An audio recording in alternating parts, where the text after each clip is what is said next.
Olá, tudo bem? O grupo é formado por Kleber, Lucas, Thiago e eu, Ana Luísa. Bom, nosso experimento ele é sobre o pêndulo de torção. E os principais objetivos são: primeiro, mostrar que o torque em um pêndulo é proporcional ao ângulo de torção, e segundo, relacionar a perda de energia com o decaimento da amplitude do movimento. Vamos mostrar o movimento oscilatório tanto normal quanto amortecido, e falaremos um pouco dos procedimentos posteriormente.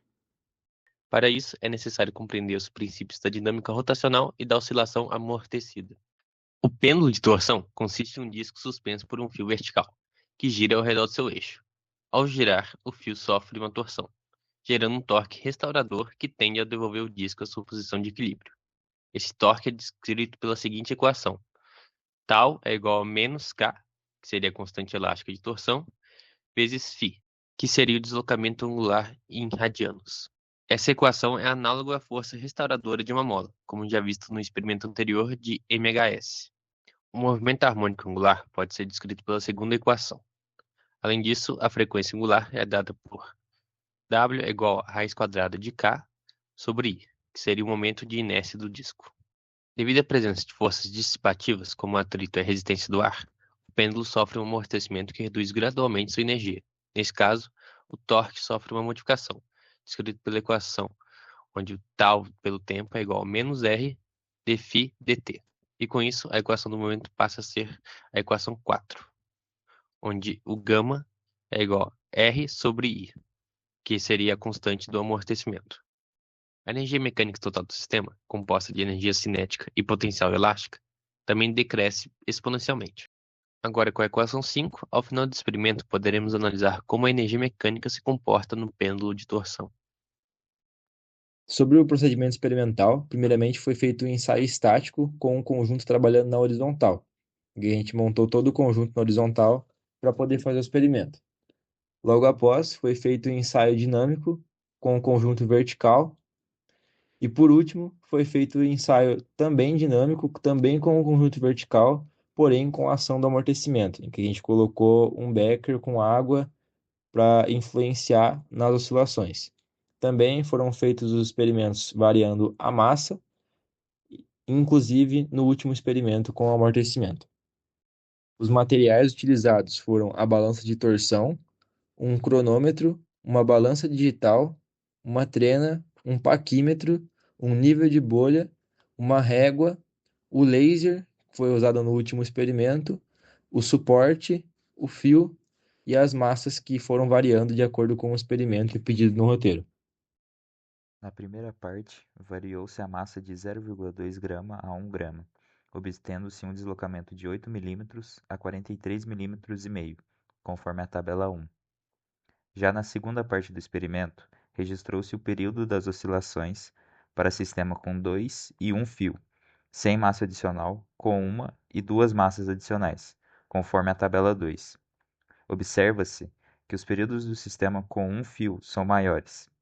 Além disso, foram medidas as dimensões dos elementos do pêndulo, conforme a tabela 3.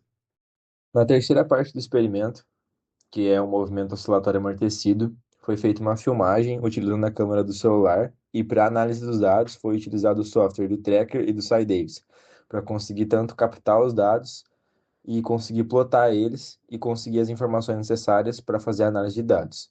O gráfico, ele mostra o movimento sendo amortecido conforme os períodos vão passando, como era esperado na parte teórica.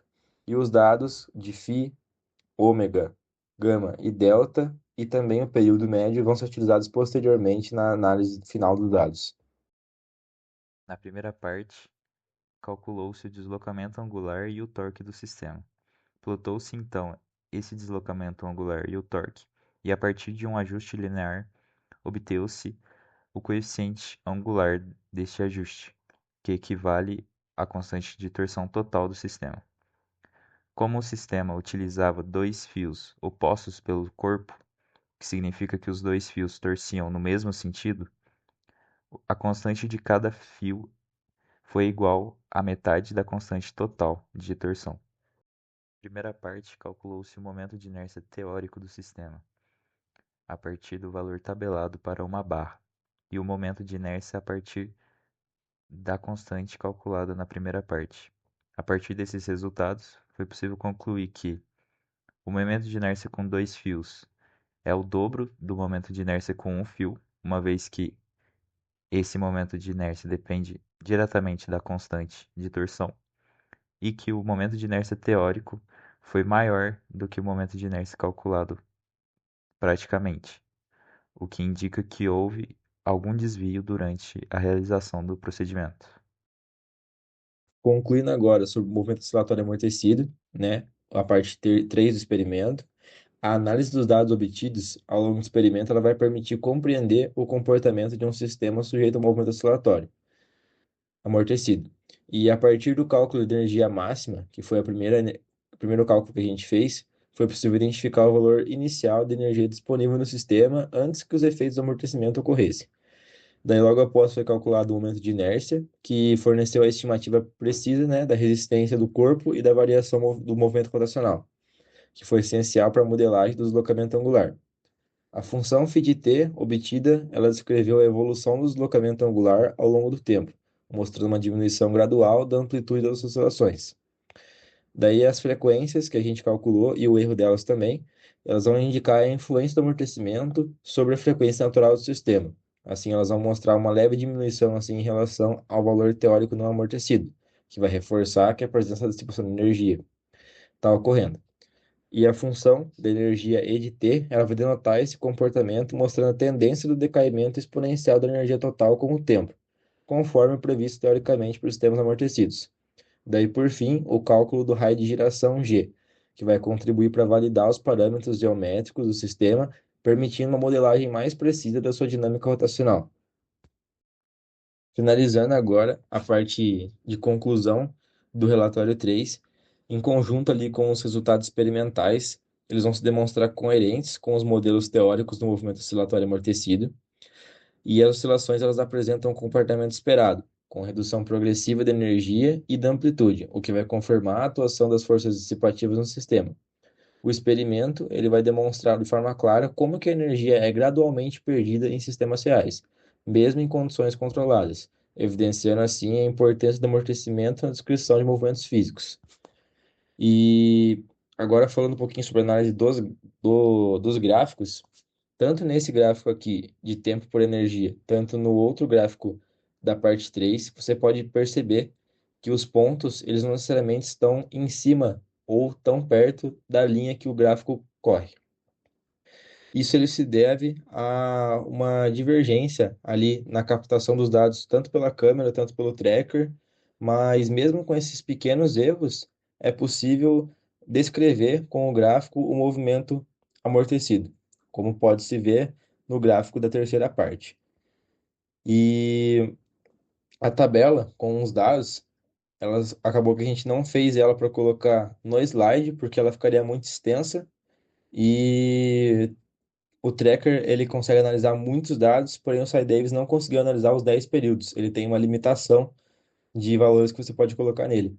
Porém, no PDF que foi mandado, tem os valores, os cálculos feitos certinho para chegar em cada um dos valores, tanto de momento de inércia, tanto de outros que foram pedidos no roteiro.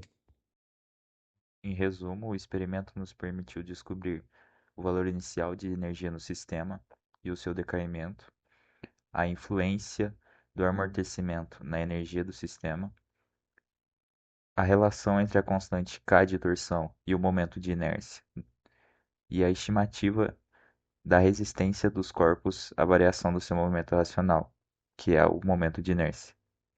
Concluímos o trabalho com uma referência ao livro Halliday. Muito obrigado.